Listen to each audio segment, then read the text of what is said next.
Julie. Yay! I missed her so much. She's still got it. Still got it. So, are you enjoying? Have you enjoyed this warm weather? This 3 days of summer we had at the beginning of the week. Yeah, I'm seeing like lots of men walking around Brighton with their tops off. Some I enjoyed, some not so much. So I thought to keep cool, I'm just going to remove the bottom half of my clothing. So I'm like a horny Winnie the Pooh. Boys. So yeah, I'm quite forgetful. When I go to the gym, I always forget something, whether it's like a clean t-shirt. I just spat, sorry. That's gross. Did you see that? It was like, no, okay.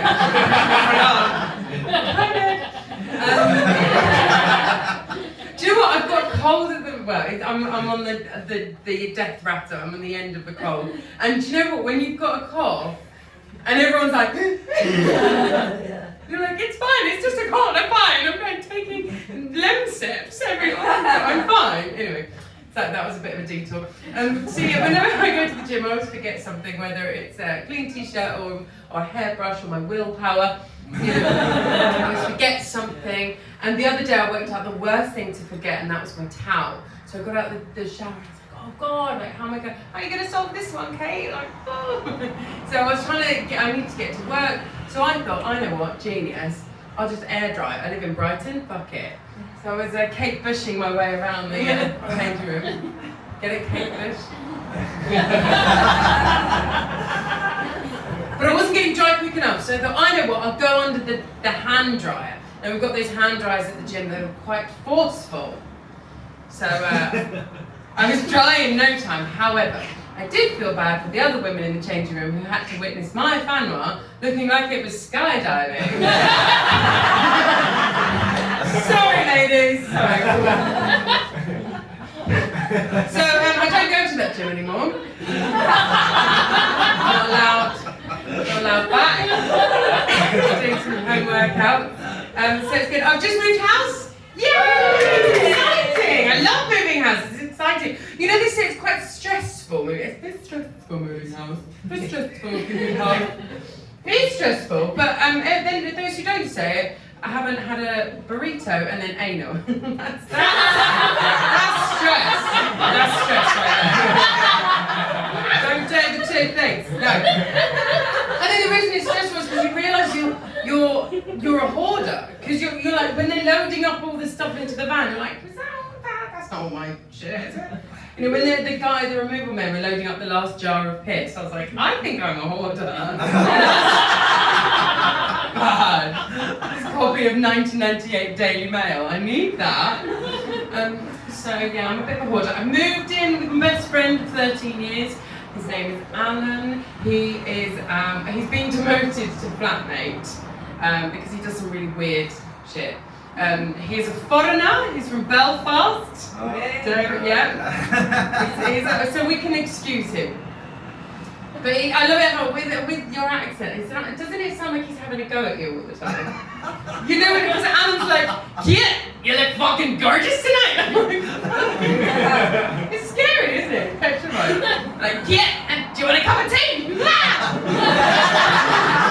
Please don't put a bomb in the bin. Again. But he's lovely. Like he does some really weird things. He puts the toaster in the cupboard. There's a person thing. It's right. Okay. Well, there you go. You put it. So now we know. Does anyone put their toaster in the cupboard in Brighton? No. There you go. I'm not going to get into that. Let's not touch that subject. So yeah, puts the toaster in the cupboard. But the problem is he moves it around to different cupboards. So every morning I have to wake up. It's like doing the crystal maze. Like, where's it going to be this time? Like, to the Aztec zone. Like, it could be anywhere. It literally could be anywhere, any cupboard. And so I thought, I know what, there's a way around this. I don't need a toaster. So I started putting a crumpet between my thighs and moonwalking into the kitchen. Not that better. Right, I don't know where the bottom on half of my clothing anyway. So now I am a single lady. Do we have any singletons in tonight? Woo! Yes! We'll go out on the pull after this. This is great. So I am a single lady. I was sending some partially photos to a very lucky young gentleman the other day. And they weren't unsolicited, he did ask for them. I mean, I thought he asked for them, he said, how's your day been? So, reading between the lines.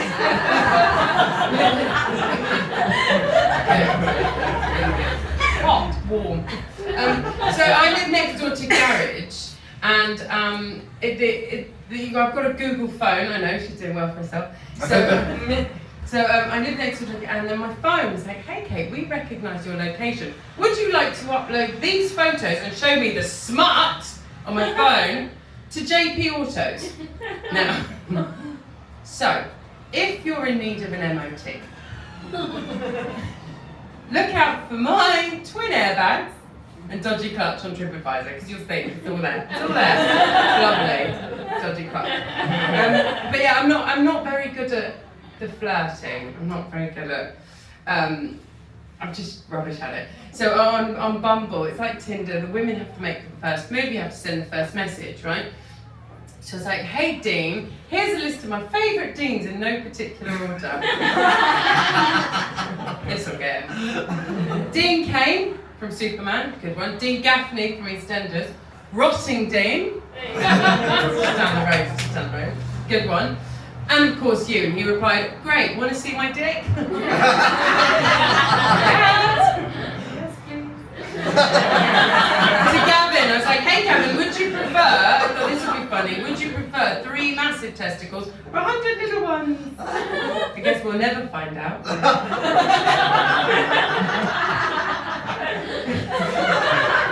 I sent one message, I was like, hey there, Blue Eyes, and he replied, it's glaucoma. Okay. Well, shall I queef in your eye and see just how bad it is? Like, no, don't say queef. That's not a nice word, is it? But yeah, I had a trauma today. Went for bikini wax. That wasn't the trauma, but this is the trauma. So she took off a little bit more than I bargained for. A little bit more than I was expecting. And when she flipped me over to do my shiny sixpence, when I got up off the I mean, I was still like reeling from the fact that, and when I got up off the bed, I took the paper sheet with me. It was attached to my new dolphin like. Hang on.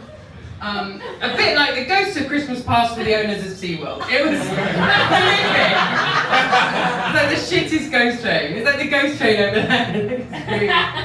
Not good. Yeah, so that's my trauma. It's nice we can talk about these things.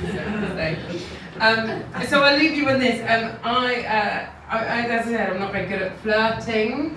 I'm also not very good at sex and talk when you're in bed. You know, and I was in bed with someone the other day. Who am I kidding? It was like a year ago. So I was in bed with someone and he was like, how does my cock feel? I mean, it wasn't quite as like jaunty as that. It was a bit more like... I'm trying to think of like something sexy to reply, like a sexy word, to retort, if you will. And I said, snug. What I should have said is snug as a bug in my rug, but obviously that's no longer null and void. That's not. It's gone. Clean as a whistle is. So yeah, and also another way to make a man feel very, or woman, you can, or whoever, is just as they're about to approach, you look them dead in the eyes, and you whisper. It's really important that you whisper. Welcome. It's great because they're not going to stay the night and you can like spread out. It's great. Never say welcome in bed. Anyway, I've been Kate McGann. That was a terrible thing to do.